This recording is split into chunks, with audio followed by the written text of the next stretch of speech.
ዳዊትን ከጭቃ ጠፍጥፎ የሰራው እኮ ኢየሱስ የዳዊት ልጅ ሲሉት ግን ቀራላለው ጌታ ቀራላለው ሲለምኑት እኮ የዳዊት ልጅ ማረኝ ኢየሱስ እራተን የዳዊት የእጄ ስራ ነው ምን የሱ ልጅ ነኝ አላለም። መገኘቱን የሚወድ ስለሆነ ህልውናውን የሚወድ ስለሆነ እንደ ልቤ የሆነ የእንግሊዘኛው የፈለኩትን ሁሉ በሱ በኩል የምፈጽምበት ሰው ነው የሚል የፈለኩት በቃ አያስቸግረኝ። ዳዊት የሰው ሚስት ቀምቶ ባሉን ያስገደለ ዳዊት ቤተሰቦቹ እንዲበታተኑ ምክንያት የሆነ ስንት ስህተት ያለበት ዳዊት ይቅርታ ለመጠየቅና ንስሐ ለመግባት ልቡን የማያደነድን ሰው ኃጢአት ሰርቶ ሰውየውን አስገድሎ ታሪኩን ሁሉ ደብቆ ለዓመታት እየኖረ እያለ ነቢይ ናታን መጣ እና እንደዚህ ያለው አንድ ሰውዬ ነበረ። አንዲት በግ ብቻ ነበረችው እና ከልጆቹ ጋር ነው የምትበላው፣ ከሱ ጋር ነው አልጋ ውስጥ የምትተኛው። ጎረቤቱ ደግሞ በጣም ብዙ በጎች ነበሩት እና ይሄ ብዙ በግ ያለው ሰው እንግዳ ሲመጣበት የራሱን ብዙ በጎች ማረድ ሳስቶ ያቺ እንደ ልጁ የሚያያትን በጉ አረደበት ሲለው ይሄ ሰው በኔ መንግስት ውስጥ ካለ 4 እጥፍ ይከፍላታል። ምን አይነት ክፉ ሰው ነው ብሎ ዘራፍ ሲል ዳዊት ናታን እንደዚህ ያለ አንተ ነህ ያሰዋል። ዳዊት ግን አዎ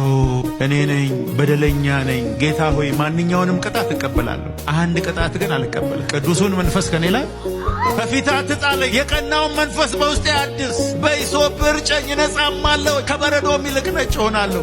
እባክህ ጌታ ሆይ አንድ ኮንዲሽን ግን አለኝ። ሰው ያደረገኝን ከረኝነት ንጉሥ ያደረገኝን መንፈስህን ግን ከኔ ላይ አትውሰድ። ህልውናህ ነው የምፈልገው እኔ። ሌላውን ቅጣት ሁሉ እቀበላለሁ። ዳዊት መንፈስ ቅዱስን ያውቃል። ዳዊት የእግዚአብሔርን ህልውና ያውቃል።